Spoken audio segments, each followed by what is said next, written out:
आता आपण आलेलो आहोत नांदर्डे बोराडी या ठिकाणी आणि या ठिकाणी आपल्या सोबत आहेत युवा नेते राहुल आबा रंधे।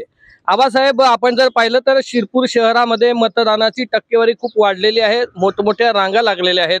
आता तुमच्या या ग्रामीण भागामध्ये बोराडी शहरामध्ये नेमकी मतदानाची परिस्थिती आता काय? हे बघा, मी आता सकाळपासून जवळजवळ इथे आपल्या बोराडी गावामध्ये किंवा नांदर्डे गावामध्ये प्रत्येक ठिकाणी बूथवर जातो आहे। उत्स्फूर्त असा प्रतिसाद आपल्याला मिळतो आहे। याच्यामध्ये म्हातारे लोक असतील, महिला भगिनी असतील किंवा इतर जे कोणी लोक असतील, मजूर लोक असतील, काही ठिकाणी तर मजूर लोकांनी सकाळी 6:30 वाजेपासून 7 वाजेपासून रांगा लावलेल्या आहेत। एवढा उत्स्फूर्त प्रतिसाद मागच्या इलेक्शनला सुद्धा आम्हाला मिळाला नव्हता, परंतु यावेळेस एकदम चांगल्या पद्धतीने आणि उत्स्फूर्त प्रतिसाद मिळतो आहे। आणि या इलेक्शनमध्ये एकदम चांगल्या पद्धतीचा मतदारांकडून मिळालेला प्रतिसाद याचा बघून आम्हाला सुद्धा आनंद होत आहे।